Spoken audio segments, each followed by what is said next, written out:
Welcome back to another episode of Blam Blam Truckers. All right, Truckers, we're back in the Transformers D6 unofficial RPG created by the High King, and I'm Bees. I've been going through this with you. We're back in Chapter 6, the final chapter, and yeah, we're doing combat and injuries. That's Chapter 6. We already covered combat. Now we're going to cover some injuries. I kind of went over things quickly last time. It was a long chapter. It was a long video because even going over it quickly takes up a lot of time.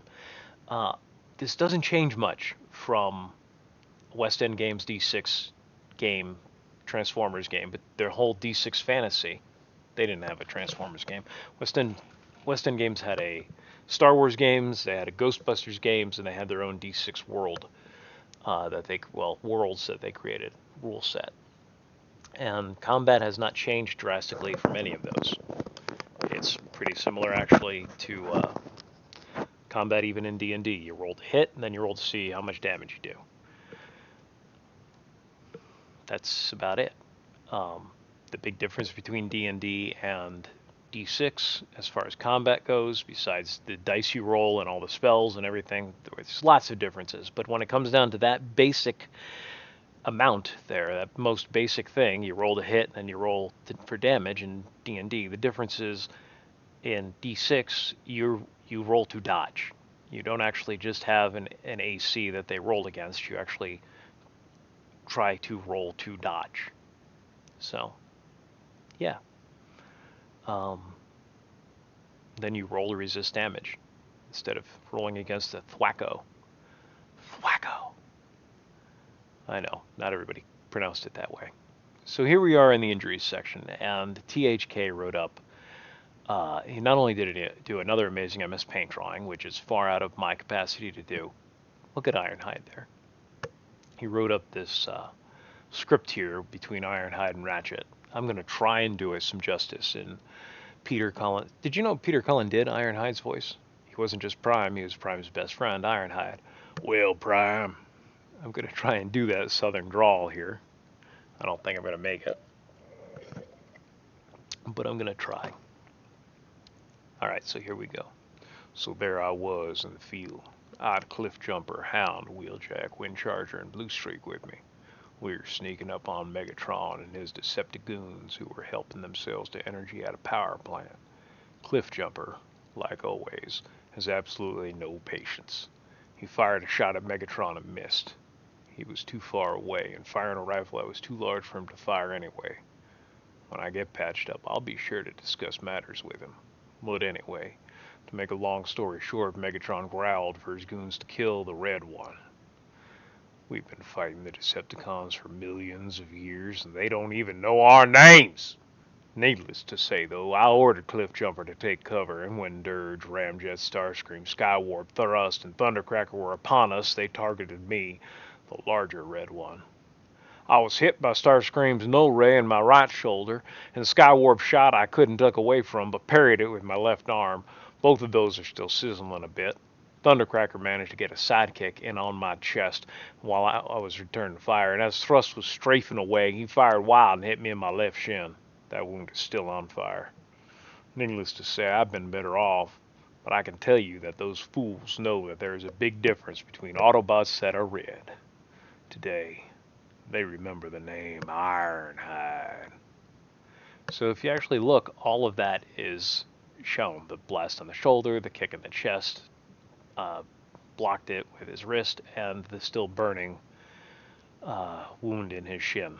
So he basically tanked all the damage from the Decepticons while his party, and he returned to fire. Because he had quite a party with him. Cliff Jumper, Hound, Wheeljack, Windcharger, and Bluestreak. So yeah. I'm not going to keep doing the voice, but I do kind of want to spend a little bit more time in this because there's a big difference here in how much damage an Autobot Transformer can take versus a human. So Ironhide's damage is primarily cosmetic, Ratchet says, but more than likely his targeting sensors aren't working very well right now. That's not even close to Ratchet's voice, any of them. And he may have lost the ability to use some of his tools. Even if I went for the Prime voice here, that's Wayun from Star Trek Deep Space Nine and Brunt, FCA. Anyway, so he suffered around 13, 16 points difference worth of damage. I'll know better after looking at him back at the base, but for right now, he seems to be able to still transform, and his integrated weapon systems seem to still work. So, we're not at anything life-threatening yet. If you were human and sustained this much damage, I'd be worried. 13 to 16 points difference in damage spells serious. I'd be worried. 13 to 16 points difference in damage spells serious mortal trauma, and death is likely for humans. The Cybertronian body is a rough and tough machine, so much to the point where we can take damage up past 30 points of difference. I'm not ready for the scrap heap yet. Not only that, he's Ironhide. All of the damage that the Decepticons were doing to him, probably most of it would have just barely scratched his finish. Anyway, so Ratchet's like, you may want to consider a desk job for a while, old buddy, at least until you get patched up. I'm going to be discussing now how much damage humans and Cybertronians can withstand and how healing takes place, and I'm going to take another sip of water. Alright. So you roll your damage, they roll their strength with armor to resist. If the strength roll is higher, there is no damage. If the damage roll is higher than the strength roll, then there would be a difference between the two. That means you subtract the lesser one from the bigger one. And that would signify the amount of, well, actually, you subtract strength from damage. Yeah, and that would signify the amount of damage suffered. 1 to 4 points isn't very serious, but beyond that, it can get serious. Oh, it can get serious. Humans don't have any substances that could subsystem. Why do I yawn every time I do one of these videos? I'm wide awake. Probably intaking a lot more oxygen than I do when I'm not talking. Humans don't have any subsystems that could fail, so their state of their well-being as penalized is primarily to determine how much dice they will be losing while in combat and how fast they will be recovering from their wounds. Cybertronians can take much more damage than a human, but they also have subsystems that fail. These are listed on the chart. So, he did not make this chart. I hate criticizing the guy. I do it quite a bit, especially where I really disagree with him. This is a minor thing. But this part of the chart here, damage, human, Cybertronian penalty, dice, and action penalties. So they should say human penalty first off. But this part of the chart is part of this part. So damage difference, human penalty, Cybertronian penalty, dice and action penalties. This is all part of the same chart. It shouldn't be on two separate pages. So I'm going to try and keep it. Oops. I'm going to try and keep it all on the same page. Okay. So if it's difference of 1 to 4, for a human is stunned. Transformer is only dazed. Both humans and Cybertronians are at negative 1d for actions. A stun will go away, but the stun counter stays with you. Alright, so if it's 5 to 9 damage difference, a human would be wounded at that point. But a Cybertronian is only stunned. Both humans and Cybertronians are at negative 2d for actions. The difference here is that dazed, if those 2d for a negative 2d for Cybertronians, that's going to go away. If they don't get hurt anymore, they're just stunned. They're fine. 10 to 14 points of damage, incapacitated for a human being. You are out of the fight. You're unable to act for 10d minutes, and you are out of the fight. For Cybertronians, your diodes are scrambled. Any special ability that requires Energon is now inoperable. So if you get hit that hard, your force field's going down. You're not going to be able to teleport. None of that. About more than half of your special abilities, well, I don't know which ones you chose for your character, but more than half of these special abilities no longer work. So humans fall prone. They're unable to act for 10d minutes. Cybertronians are at negative 3d for actions. That's really not all that bad. And not only that, all of that D will probably go away. Diode scrambled, that's not really all that bad. It's bad at negative 3D. You're way down as far as being able to do anything, but I forget what the stun rules are for how long it lasts. You can check West End Games D6 rules. I think it's only 2 rounds, so it's that round and the next round. I think Diode Scrambled, I'd only put that as a penalty for another 2 rounds. So you get to 15 to 15 plus damage. Humans are mortally wounded. So he didn't do the numbers quite right here. It should be about a 5 number difference. So 15 to 19 here would be how I would do it. Anyway, wounded, loss of tool function for a transformer. So you've already lost your special abilities. Those are gone. Anyone that requires Energon is out of the picture. Now you've lost tool function. Doesn't affect Dinobots, they can't use tools, but humans are dead at this point. It goes into, they must roll 2d at the end of each round. If the number they receive is less than the number of rounds they've been unconscious for, then they perish. And Cybertronians are at negative 4d to all actions. That's a pretty good hit right there for only being wounded once. I would again be letting some of those negative D roll off as you recover from dazed and stunned. Wounded is only negative 1d for humans if they're not already stunned. Okay? Wounded twice for humans is he left out wounded twice. Anyway, you can get wounded 2 times before you're incapacitated. So I'd be letting these negative 4Ds, I'd be letting those roll off over time as you get past being dazed, past being stunned, past having your diode scrambled. Your special abilities would need an actual first aid to get them back. You would need probably an easy first aid roll from somebody else besides yourself. Moderate if you're working on yourself. Mortally wounded, loss of tool function, again, easy, maybe a moderate first aid roll to get tool function back. Yeah, you'd need a repair kit to actually get over the wounded part. Then I would have this as 20 to 24 for, well, for Transformers anyway. Anything above 15, let me double check my West End game sheet here. Doobie doobie doo. Yeah, 13 to 15 is mortally wounded on the for a normal human under West End games. So that would actually be 0 to 3 is stunned. 5 to 9 is, 4 to 8 is wounded. 9 to 12 is incapacitated. 13 to 15 is mortally wounded. He's actually giving you more time here. And again, you can be wounded twice. But if you actually take 16 or more damage, you're dead as a human being. Anything over 15 damage difference is death. For a Transformer, you're getting into the wounded twice territory.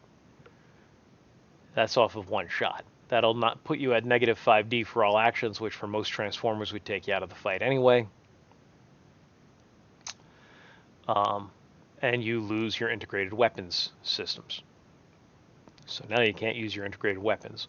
Again, I'd be letting this roll off because some of these should be stunned. The first 3D of this is all stun damage. Wounded 3 times for a Transformer, which for me would be 25 to 30. Cybertronians are at negative 60 for all actions. Again, 3D of that is stunned, so they'd be at negative 3D when the stuns wear off. And you're going into transformation stasis lock, which means you can't transform. All right, so the next one for me would be 30 to 35. You're deactivated. It's the equivalent of incapacitated. You sustained enough damage to where he or she can't act, but will reboot after 10D minutes. Again, just like incapacitated, humans are out for 10D minutes. And recover into being in stasis shock after a moderate stamina roll. So if you manage to pull off a moderate stamina roll, then you're in stasis lock, you're no longer deactivated. And stasis lock means you can't move, but you're not going to die.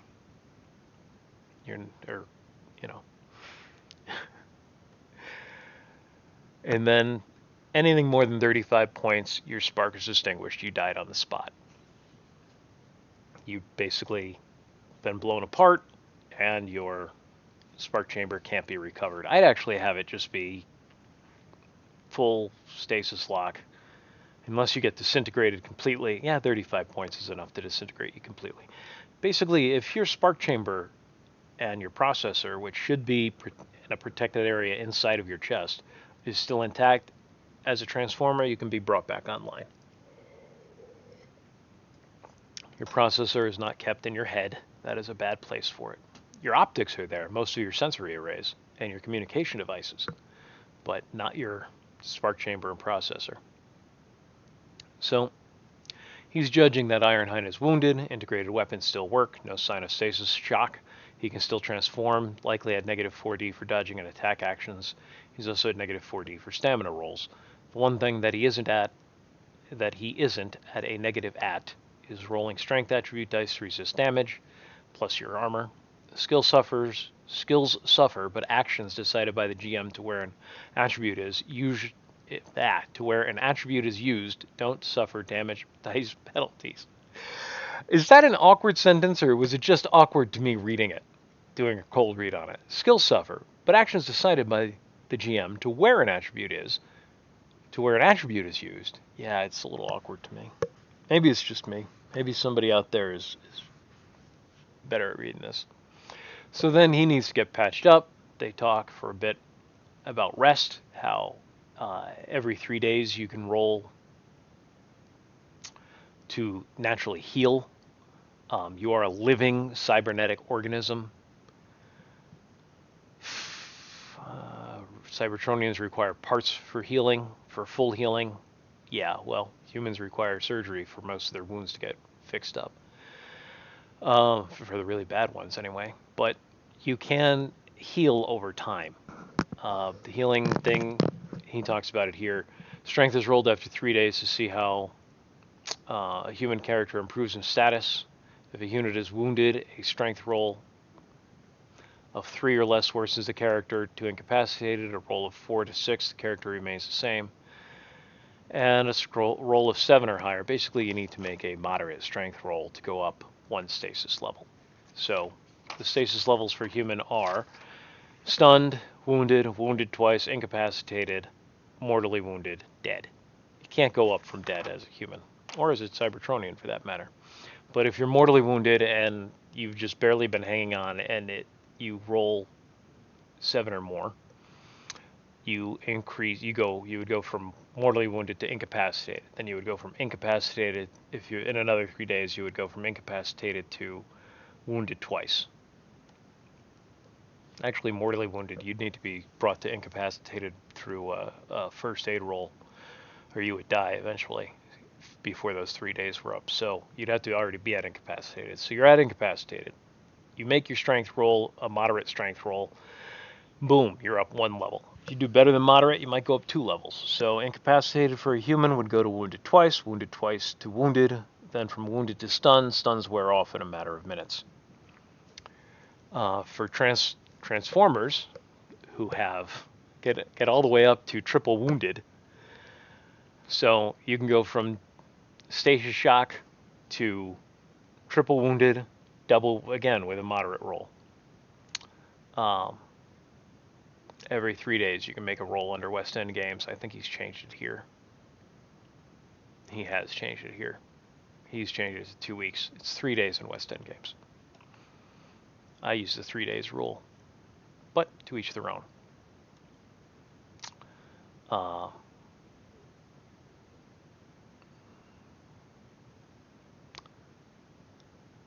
Yeah. Anyway, it's actually easier to fix a transformer than it is a human, because human systems are more fragile. That's what it comes down to.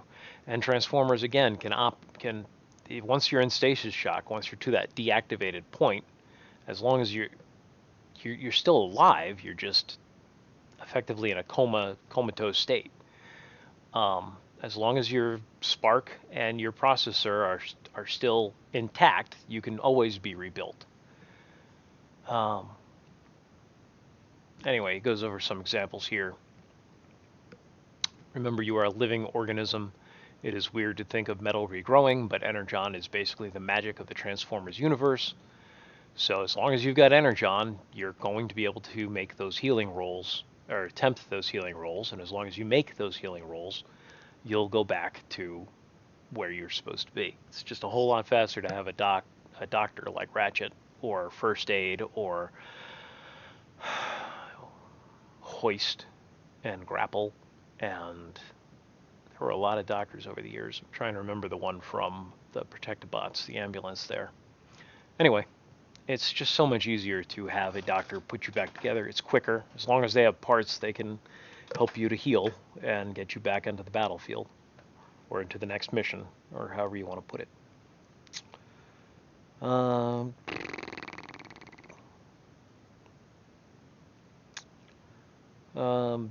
He talks about how the only people who know who'd be able to fix that mess would be Alpha Trion, Vector Sigma, or possibly the Quintessons if it got really, really bad, if you lost all your subsystems.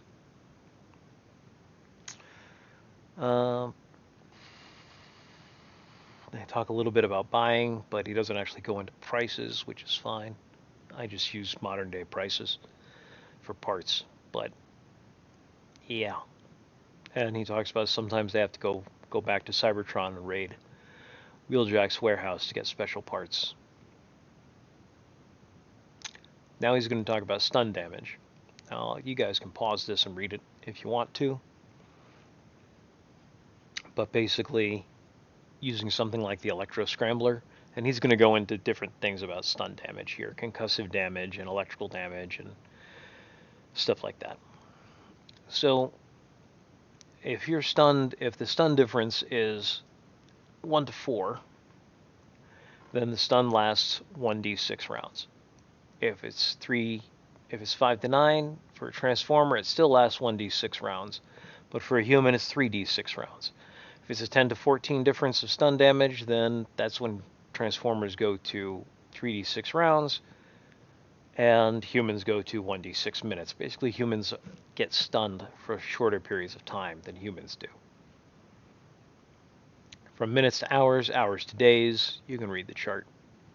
And humans can be killed by stun damage. If you're taking 30 plus damage from anything, it's probably going to kill you. Seeing how 16 is the kill mark for humans under D6, then yeah, that's a lot. He talks about helpless and unmanned. It's the same thing. Helpless as humans. They've been stunned unconscious. They're asleep. They'll be so usually long enough to administer a coup de grace, and then some. Once you're helpless, you can't do anything. Unmanned for a Transformer means that the character is still awake, but because of the stunning is paralyzed. But because of the stunning, he needs a comma there, is paralyzed, deafened, or blinded from the stunning attack. Usually this effect is short-term, and the character could be considered helpless, but due to the short-term effect of the stunning, they aren't automatically considered helpless. Right. So if you're unmanned or stunned unconscious, once that stun is up, you're fine. He likes to make a note here that acoustic stunning rolls are only rolled to see if the enemy becomes unmanned and drops, not to see how long the effect is. An acoustic stun stays up as long as they're making the noise. So, yeah, you are at 1D. A stun is negative 1D, is what it is. It also drops you prone. If you're taking direct stun damage in particular, it drops you prone. But you're not helpless. You're at negative 1D to all actions. So, yeah. Stuns don't get do stuns accumulate? I'd have to recheck the rules. They might accumulate. If you are stunned, if you have a number of stun, and every time you get stunned, you get a stun counter. We've talked about this. So if you get stunned repeatedly, once you have as many stun counters as you have numbers before your strength D and your attributes, you are knocked unconscious. So a lot of stun damage is a great way to take somebody out without not only killing them, but also to take out characters that are hard to do damage to, because generally stun weapons do a little bit more damage than, or have a higher damage die code than regular weapons, because they don't do long-term damage. So there's an advantage to using them in that sense. I will say this: once you stun somebody into unconsciousness, cuff them or tie them up. Be smart. Be smart. Let's see. 3 types of stun damage. Now, he went into this, and I promised we would talk about this later. And now it's later. So, because people took so many people took double coats of quadritanium armor, he wanted to get past the armor, and this is something that came from playing, including playing with me. Again, he was playing with a guy who likes to break the game, and I do like breaking the game. So, and boy did I break it. Every attack, basically, except for lasers, now has, this is a relatively new thing. We didn't play with these rules when I played with him. I personally don't always use these rules. I don't use them a lot. I prefer a stun weapon to be well known to be a stun weapon. Not every weapon has a stun secondary effect. So the Electro Scrambler and the Rust Ray rifle that I created for the new equipment file, those have stun effects. I wouldn't have ion cannons have a stun effect, and we've already been over the null ray effect that it has, shutting down subsystems. Anyway, there are stun weapons like the ion charger weapon.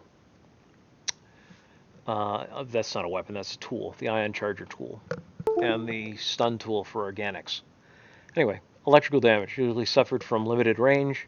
This type of stunning is most preferred due to its ability to penetrate armor. Only strength is rolled against it. Grounding is the best type of protection from it. The tool ground affects our paralysis if one is rendered helpless. Concussive or visual, decent range but sometimes hard to direct. So any weapon, rockets or any weapon that has a physical component to it, any ranged weapon. So rockets and bullets, railguns, rockets, stuff like that. And I think he included plasma in here. Grenades, missiles. They're designed specifically to cause concussive damage. I don't see him mentioning plasma here. Most of the time, these come in from the form of concussion grenades. Armor is the best protection from concussion blasts, but you would roll your strength. After you roll to resist damage, you would roll your strength to see if you get stunned. I don't like secondary effects not mentioned directly when the weapon is described. I don't use this very often in my game. Once in a while I do. I already talked about that though. Effects are paralysis and blindness if one is rendered helpless. Acoustic, best range, difficult to control because it blasts in all directions from its source. Armor and grounding have no effect against this type of stunning. They do not. Damage is oftentimes limited to only dropping a victim prone. Rarely would a target be considered helpless. Also, the acoustic stun must be upheld. If the source of the noise stops, the stun effect stops. I actually have people roll their perception against acoustic. The higher your perception, the better you're able to resist it. Acoustic doesn't come up very often. You would actually need the only way he's got it listed here is, I believe, on page 59. Yes, it's page 60. Like I said, obviously on page 60. Page 61, maybe. Amplifier. This tool right here, the amplifier. So, any recorded sound you have can have, or a radio broadcast if you have a comm built in, can have their decibels boosted to the point of annoyance and possibly as a weapon. May cause avalanches or for organics to cup their ears and robots to cup their audio receptors. So that's an acoustic stun. We could probably put in an acoustic stun as a weapon or an acoustic stun grenade. Those actually aren't bad ideas, but as long as it's going off, yeah, 1 point of energon per use or 5 per round. Yeah, if you turn that on and you've got your acoustics amplified out there to do acoustic stunning, I would definitely say that's how to do it. Okay, where were we? Page 100 and something. Let's try 110. Nope. 120? 121? Yeah, 121. Nope, yeah, 121. All right. So those are your acoustic stuns. Now he's going to talk about knockdowns. This is where the concussive stun comes in. For those of you out there like myself with a double coat of quadritanium armor, this is usually what happens to us when struck by weaponry within our class group. We don't take damage, but we sure can get knocked to our rear ends from the blasts. Each time we get popped, a roll is made to see if we're damaged, and then again with the weapon damage versus our strength, without the armor, to see if we're still on our feet. If you're in vehicle mode that has wheels, or you have multiple legs, you count your wheels as your legs. For example, for each leg, no, yeah, for each leg over or wheel over 2, you'd get a stability bonus to assist you in these rolls. For example, I rolled my 4D plus 2 strength to resist getting knocked over in robot form, but transformed into vehicle mode, I am at 6D plus 2 due to having 4 wheels. So each additional leg over 2, or wheel over 2, adds 1D to your strength for stability roll. Those Autobots that trans into motorcycles would keep their strength roll, but Autobots or Decepticons that transform into four-legged creatures or six-legged creatures or six-legged vehicles, why, they would have an advantage in being able to resist knockdown effects. So here's the knockdown effect from your concussive weapons. I don't use this very often, generally only against really strong characters. I'm going to let you read through this. It's just stumble, fumble, tumble means you dropped an item, and you're down to one knee or your rear end. Floored, you dropped an item and hit hard enough to be knocked flat on one's back, and you're at negative 1D to remaining rolls for the rest of the round. Blasted, you are tossed nearly one tactical movement away, and once you get past 20, if you have a difference of 20 between your strength roll and the concussive roll, then you start getting stunned. Yeah. So yeah, this happens with plasma, but it doesn't happen with lasers and ion weapons. Anyway, you may not suffer any actual damage from being knocked down. One can be knocked out, or depending where you're at, knocked off of something very high. I'll be discussing falling damage next, and for those of us who are Autobots who don't take to the skies, you may want to pack a parachute. Or a jetpack. All right. I have said this before, and I'll say it again. G1 is the only continuity where Autobots couldn't fly. Not every Decepticon can fly, not every Autobot can fly in every other continuity, but there are flying Autobots and flying Decepticons in every continuity, except for G1, where it was only the very, very few Autobots who turned into planes or helicopters who could also fly. So yeah, that's why I changed the flight rules. But I've already covered that with you guys. So falling damage explained. If you fall 3 to 6 meters, which is 9 to 18 feet, you suffer 3D damage at human scale.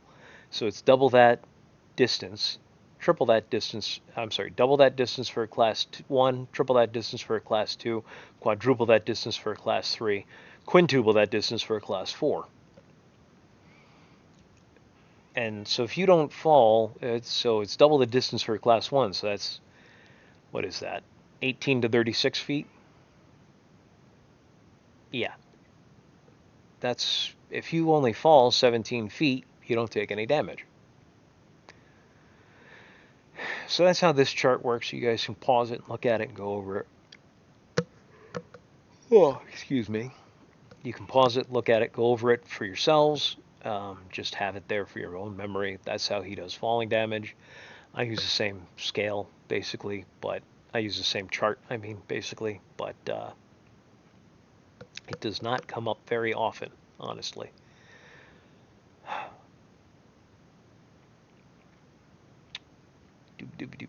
You can pause this and read through this. This is just them explaining the chart.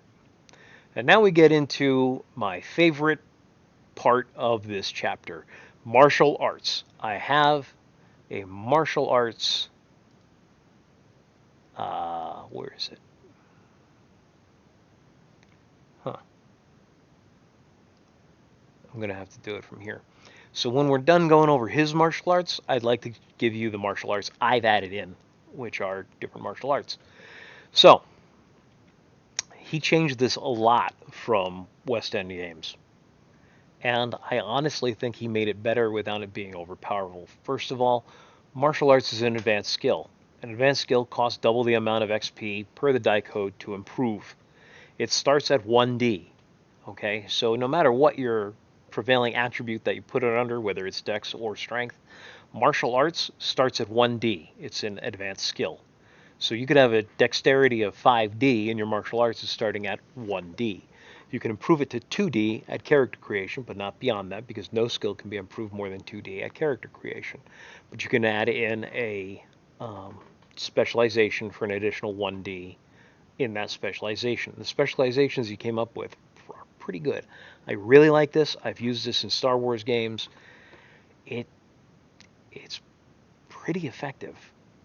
Short answer, martial arts is very important to anyone who's going to be engaging in melee or brawling combat. It is very necessary if one hopes to stand a chance against multiple adversaries in an up-close confrontation. It makes a brawler or combatant hit harder, more accurately, and effectively faster. How does it do this? There are simple rules to remember in martial arts. Okay, 1. Maximizing damage. For every 3 die in martial arts, increase a character's brawling or specific melee damage by 1d.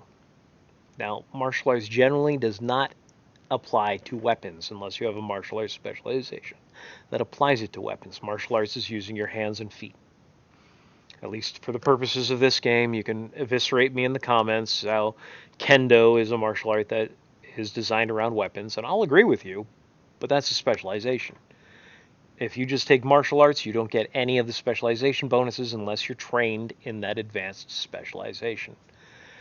So this is not done in pips. Okay, it is a straight 3D. So if you have 2D plus 2, you do not get a damage bonus. It's not until you get to 3D in martial arts that you get a damage bonus. You get 1 extra D for every 3D in martial arts, 1 extra D of damage. That's pretty good. A character who does strength of 4D in damage through brawling, who has 3D in martial arts, can hit with 5D in damage when using brawling. So 60 in martial arts would bring them to an additional 2D in damage, or 60 in damage. 90 in martial arts would give them a 3D bonus to their damage, so their 4D strength would get an extra 3D, and it would be 70 in damage, and so on. That's not overpowering, but there's another big bonus that you get.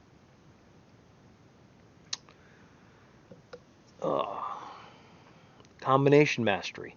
Every 1 full die in martial arts allows an extra action, no penalty, no multiple action penalty to it, when parrying or striking with brawling and martial arts. A character who has 6D in brawling and 3D in martial arts, who is only going to engage in martial art actions for the round, punches, kicks, parrying, etc., can add the 6D and the 3D together for a total of 9D. I don't know what he means by that. Because you have, what it comes down to is you get 3 additional actions for having 3D in martial arts. If you have 1D in martial art, you get 1 additional action. 2D in martial arts gives you 2 additional actions. 3D gives you 3 additional actions. And getting to 3D takes a while. It takes 3 adventures, and you get to improve after every adventure. And an adventure is not necessarily a session. Generally, it's a couple of sessions, 2, 3, 5 sessions to an adventure. And it's when you complete the story is when the adventure is over. I'm actually, with one of my groups, I'm considering a mid-adventure, letting them improve skills mid-adventure, because the story that they're trying to tell is taking forever. It's been like 3 months and they're still on the same story because they keep getting sidetracked. So I'm thinking about it. Anyway, I might do it, I might not. So it would take 3 adventures to go from 2D, which is the maximum starting capacity in martial arts, to 3D, which would mean you can start with a maximum of 2 additional actions, for 3 actions total, to be used in a round. The better you get at martial arts, the faster you are at combat. That's what it comes down to. And after that, multiple action penalties would start kicking in. So you get, now additionally, you add your martial arts. That's where you got the 9D from. This is his 2-hit roll. You add your martial arts to your brawling skill, or the applicable melee parry. You add in that advanced skill to any brawling attempts you take. Yeah, that's just your 2-hit. Remember, we already covered damage. That doesn't change at all from this rule. So yeah, you get good at martial arts, and you could improve both your brawling and your martial arts. So you can actually get very good at hand-to-hand combat, which is great till somebody shoots you. Anyway, that it allows the possibility for monks in D&D, in D6 Transformers Unofficial role-playing game. So he starts talking about different kinds of martial arts, and when you take a specialization in a martial art, it should give you an additional bonus of some type, and a kind of an extra skill. So, and he goes over here how to roll it.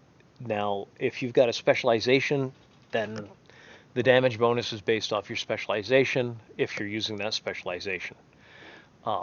And the number of attacks you get to do extra is based off your specialization. Yeah.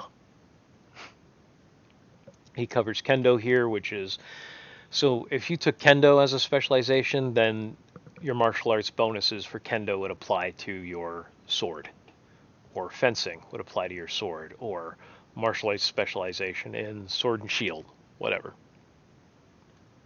There aren't that many there aren't any really specializations listed in West End games, so he made up a few here. Now, he's going to mention 4. He came up with Circuit Sue, which is, I'm guessing, based off of, actually I don't know what it's based off of, but you need the special ability Charger to unleash devastating charged attack with your hands and feet at the expense of a Cybertronian's energon count. So if you have the Charger special ability, then you can add energy damage to your brawling attacks. That's pretty cool. Follows the rules of you're not charging it through a weapon, you're charging it through your hands. That's not bad. You can go up and check the energon cost of that in the special abilities section up in Chapter 2. So his next specialization, or martial arts form, is Cyber Ninjutsu, which he does not explain. But Cyber Ninjutsu is a form of martial arts that focuses on evasion, deceit, acrobatics, and maximizing advantages with the goal to be either to escape or destroy an opponent at all costs. One of the most devastating aspects about Cyber Ninjutsu is that it is a specialization that affects both brawling and a wide variety of martial arts weapons. So, the way I played this, because I had somebody who wanted to be a Cyber Ninja, the way I played this is you add your martial arts specialization Cyber Ninjutsu to not only your brawling attacks, but also any melee attacks you have, and this is the key, also your sneaking and your climb jump, because that's what ninjas do. They're all super, super sneaky. I would have, yeah, that's where I put it at. You don't get any special damage bonuses beyond the martial arts specialization damage bonus he covered with the Kung Fu example and the Kendo example up here, but it is a generalized specialization. Metallicato, this is actually from the comics. Actually, I think all of these are from Cybertronian lore at one point or another, mentioned at least in passing, except for maybe Circuit Sue. Metallicado is practiced specifically by... Oh, I can't remember the Decepticon's name. Anyway, it draws from Circuit Sue, Cyber Ninjutsu, and Crystal Locution. Basically, Metallicado allows you to use all of your different martial arts specializations at the same time. So not only do you have to have multiple other specializations, you also have your specialization in Metallicado. You have to have 2 other Cybertronian martial arts specializations. So, yeah, I've never had this actually come up in a game because it is so very character point intensive that it's never come up. How I would actually have this roll, I'm not sure, but yeah, it's a pretty neat idea. This one is a particularly cool idea. I like it a lot. Crystal Locution is a martial art in which targets are blown apart at their seams. It requires anatomical and engineering expertise. A practitioner of this martial art must study an opponent for 5 rounds at 1D. I just make them do a scan roll.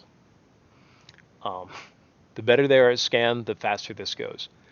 After sizing up the opponent for the time period, the Crystal Locution student must roll his or her engineering or robotics skill versus the target's perception. If the Crystal Locution user is successful, he or she can deliver punches and kicks at double the normal damage with the special knowledge gained at where those connection points are within the target structure. I.e., a character that can deliver a strength plus 2d damage can deliver a blow at strength plus 4d. That's pretty powerful. But again, I have them run a scan, and then you run your engineering. Then the next round, you can run your engineering or robotics skill if you can get your scan off, if you're outside of combat enough to get your scan off. Otherwise, if they don't want to run a scan and actually want to be fighting the whole time, it's only when they're fighting that they're studying their opponent's moves using the rules he put here. Prerequisites: must find a teacher, must have brawling at 4D, must have martial arts at 2D, must have engineering at 2D, must have robotics at 2D. Yeah, and that's it. That is the whole guide. I'm now going to go to my martial arts changes. So is it in back row? I think it's in rules changes. Martial arts. So these are the martial arts I came up with. Cybertronian Karate focuses on one massive strike. So karate, initially, the way it's been explained to me, I'm no master of karate. But I drew from Earth, I drew from real Earth martial arts to come up with what the special effect would be. When you call it one strike and only one strike in a row. Oh, I forgot to say what karate focuses on taking someone down with one strike. The less strikes that you can use to knock someone out is ideal in karate. It's very powerful strikes. So here's the effect. When you call it, and you have to make the call, one strike in a round gets double the bonus damage dice from martial arts. After that, no strike gets a damage bonus from martial arts for the rest of that round and the next 2 rounds. This only affects the damage bonus and has no effect on the additional action bonus. I thought that was pretty fair. Cybertronian Kung Fu focus on reacting. So Kung Fu is built around reacting, and some say that Bruce Lee took that to the extreme with the creation of Jeet Kune-do. Is that it? Jeet Kune-do? That's not right. Now I have to look up that. Now I have to look that up. All right. I'll just put it here. What martial art Bruce Lee? Jeet Kune-do. That's what it is. Jeet Kune-do. If that was what I was saying earlier, there you go. But that was really what he focused on. And believe it or not, by his own account, Jeet Kune-do is more inspired by fencing than any other martial art. Anyway, every time but it's designed around reacting. So Every time you successfully parry an attack, brawling or melee, you get a free action to be used in that round, a free melee action, either a brawling attack or a dodge. So, yeah, every time you successfully parry an attack, I just said it. Hopefully you guys understood it. I'm not repeating myself. I thought that was pretty good. You get extra attacks by dodging, by parrying. Um, it's basically makes the focus of this the riposte. Anyway, uh, I really like that one. I like that one a lot. Cybertronian Savat. Focus on punches and kicks. All punches and kicks have a chance to stun opponents. If the hit lands, they resist strength with armor for damage, then resist against strength without armor for stun. Did I take that directly from um, the High King's whole thing about concussive damage? Well, let's just say I was inspired. Savate is about knocking your opponent out. Savate. I don't know how you pronounce it. I've heard both. Cybertronian Judo, which is throws and grappling. This is the one I think I got pretty good, but I don't know. Applies your martial arts damage bonus when opponents attempt to break out of your holds, and allows you to land from throws without taking damage, or it reduces your falling damage. So, if you're a master of Cybertronian Judo, then, or the equivalent thereof, or Jujitsu, then you're a master of landing from being thrown and throwing people. There should be a bonus here to throwing people, but I couldn't figure out a good one. Maybe all throws are free actions. I don't want to get too crazy, though. I think this is pretty well balanced. If you guys can think of a better idea for how to do Cybertronian Judo, throw it down in the comments down below. And that's it. We are finally done with the unofficial rules for Transformers D6, as created by the High King and modified by the ever-loving Blue-Eyed Bees here on Blam Blam Truckers. If you listen to the end, I hope you enjoyed yourself, and maybe you'll be playing one of these games one of these days. It's a really, really fun homebrew. It works pretty well. I haven't tested everything, but I've tested most everything in this game. So, yeah, I know it works. It's fun. Please enjoy yourselves and keep on trucking, you Blam Blam Truckers.